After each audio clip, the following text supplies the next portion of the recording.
Yeah, look at all this harmony. How everything works together. Everything. There's absolutely nothing random. Nothing is random in any of this.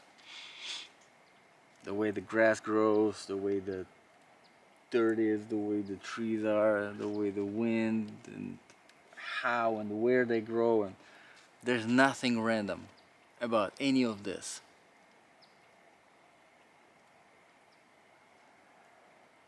The rooster, nothing random. That sunset, nothing random.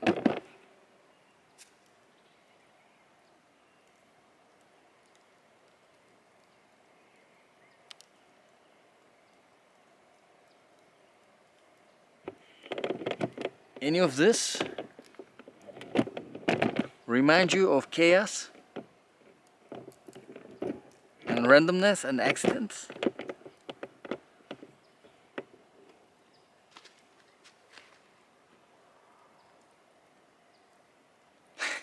I guess that's the question you have to answer. So, yeah, I'll leave you with that.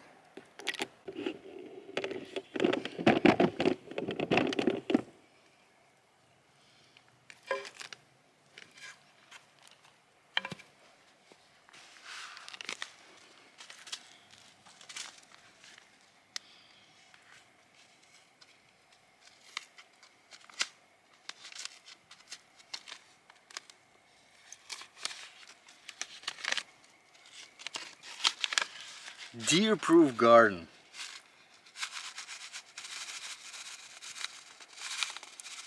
Just a bunch of seeds. And all you do is just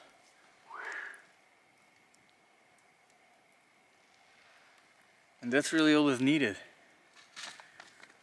Humans, we always overcomplicate things because we think we can control the outcome of something.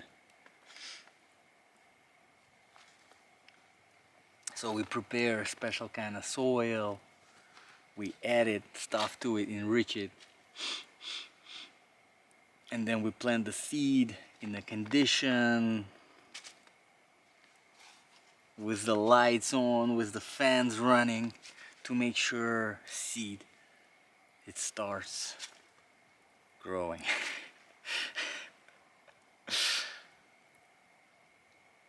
And then they replant it in the real environment and it dies and they complain.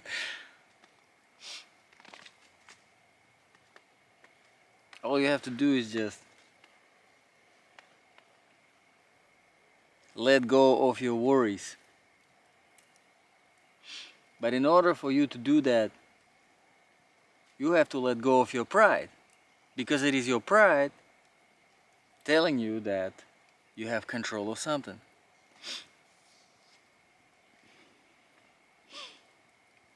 And I've been there. I've been there. You can see it in this channel. You can see in this channel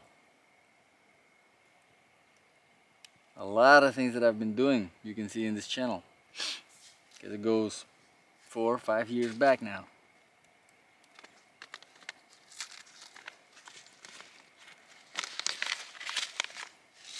And now I'm sitting here and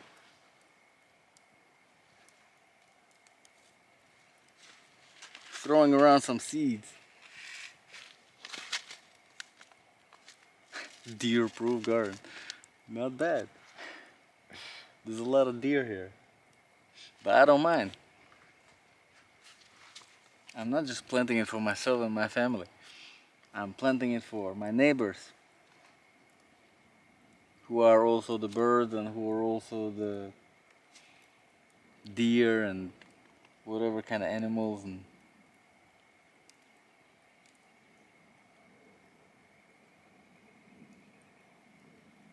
And it's a blessing. I say it every time. Every video is like, that's exactly how I'll be. Every video I'll be like, that's a blessing. Because it is. It really is. And it took me to give up these worries, to give up my pride, to give up that illusion of having control of anything. People live in a random world. Most people live in a random world because they believe in Big Bang. They believe it was Big Bang happened. Isn't it hilarious? Just say it. Say it. I believe in Big Bang. I believe that's how everything was created, through Big Bang. Okay. It's convenient and hilarious. But there's gotta be a time in everyone's life, in every man's life, where you grow up and you stop believing in the things that people who think that they have control over everything, who are driven by their pride, to teach you about the creation, that clearly these people who live in a random world, in the world that is the theory of chaos, Big Bang, and then the millions and billions of years. Isn't it convenient? It's not the first time I'm saying this. Isn't it convenient that there's always millions and billions of years? You know why? It's very convenient because nobody's gonna dig. You're like, okay, you know what? I'm gonna look 500 million years back. Let's just say this and this and this. Oh, we have this and this is this that proves it. Yeah, we found the layers. And then off of these findings, they build their theories. And the reason why they build these theories is because they want to promote their name. It was always about the name. Everything, all of these scientific findings were most of them were about the name. And even if they weren't, eventually it did become about the name. But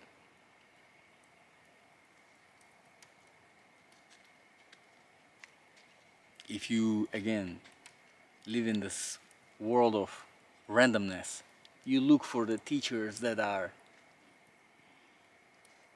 leading a lot of people astray, that led a lot of people astray. That's the thing. When you idolize, this is the kind of curse that goes from generation to generation.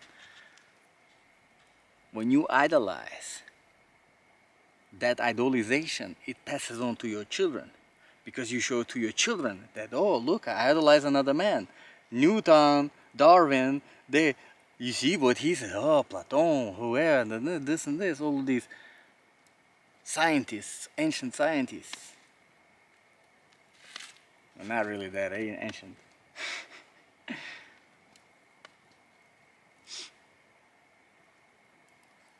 All the people who wanted the name.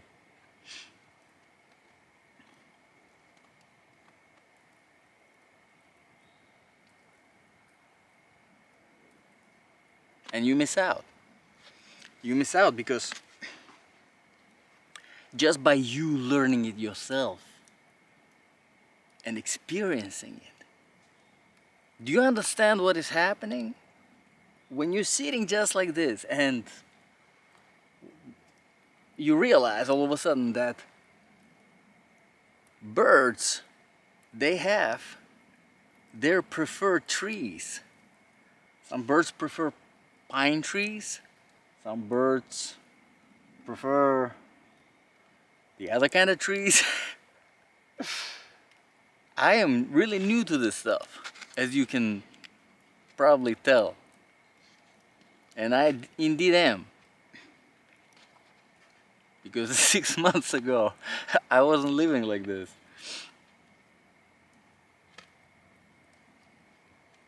But you miss out. You miss out because that moment that you understand something about His creation, about God's creation, you understand that it is He who just blessed you with that understanding. It is that direct connection, the direct relationship. And you understand it because you are there. And if you're there, you're meant to be there because He put you there.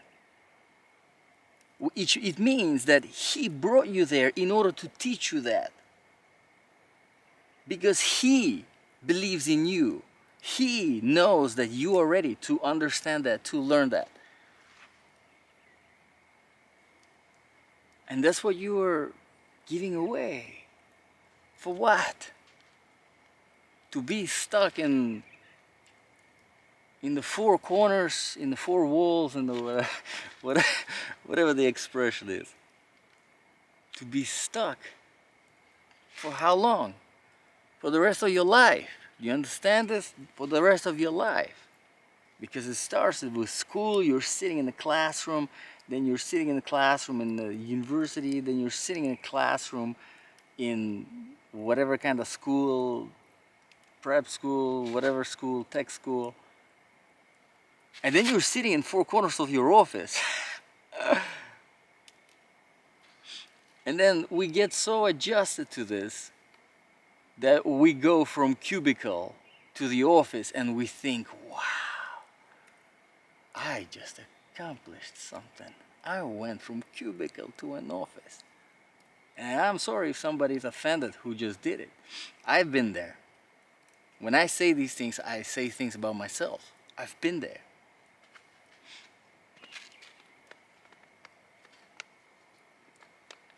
I'm not saying anything to offend anybody.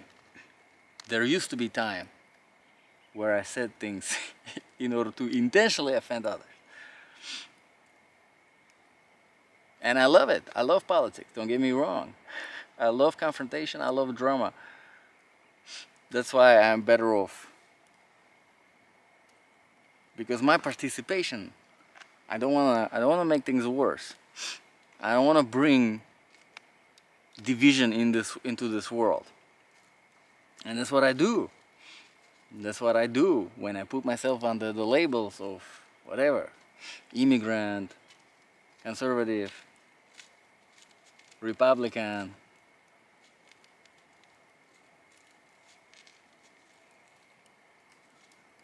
I don't even know if there are any kind of other labels, but there's a lot of labels. A lot of labels.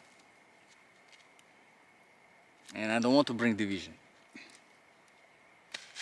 I don't want to bring division, but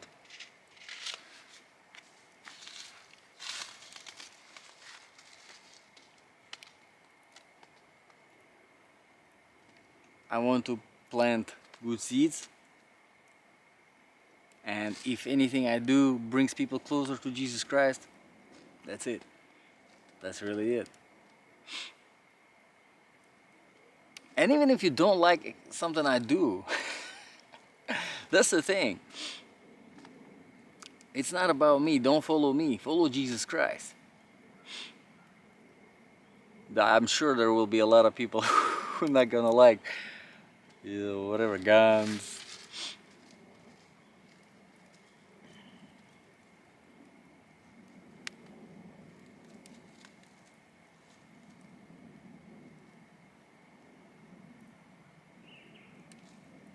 But it doesn't matter. Doesn't matter because whatever it is that you do, if you're doing it as part of the world of the flesh, you will have to participate in a way. And your participation in a way already brings division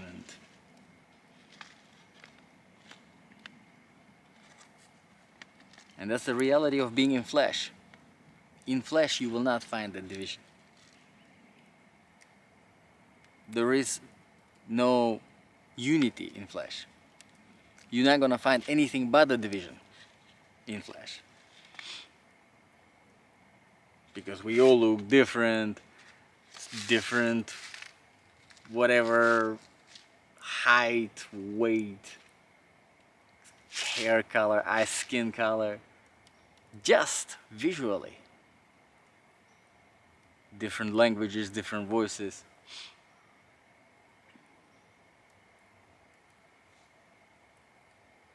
Just verbally. There's a lot of division. And then of course our pride, it makes us want to participate. And yeah, of course, there's good in everything. Yes, of course. Good in everything because there is God in everything. And a lot of people do a lot of things that, yeah, their pride isn't fault. But there are good intentions. There is righteousness behind it. Now, if they're strong in their faith, they will continue doing more that is righteous.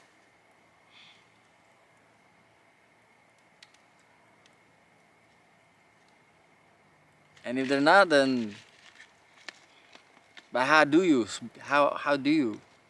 find that faith? How do you grow up?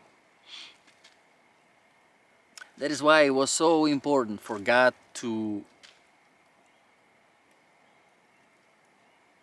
show us in flesh, because we can in flesh understand flesh. We can look at another man and follow him as a leader, as someone who taught us, someone who healed us, who resurrected us, who gave us the teachings that lasted already 2,000 years.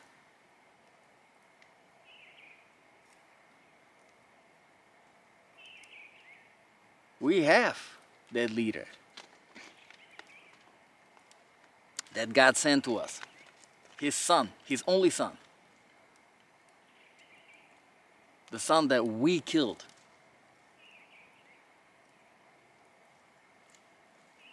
Because of our lack of our faith. Because we did not believe. And generation after generation after generation, we continue not to believe. Yet we believe in men. We believe in men. We believe in all these scientists. We believe in all these politicians. We believe in all these celebrity athletes. Everyone. We believe in our parents. We believe in our grandparents. We believe in man. And yet we deny the only one who was walking in righteousness, who did not, in a materialistic way, in the flesh, benefit any bit of anything. He did not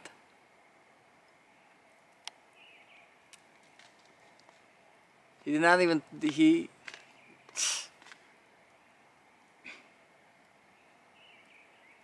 and you're not gonna believe in him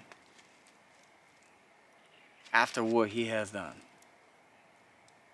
Not profiting, not benefiting in any way, and then dying.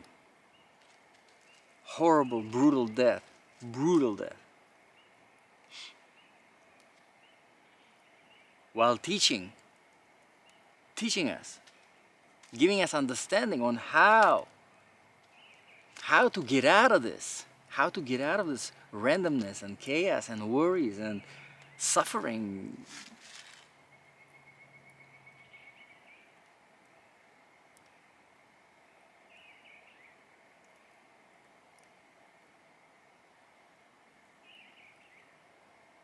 And then he resurrected. He resurrected.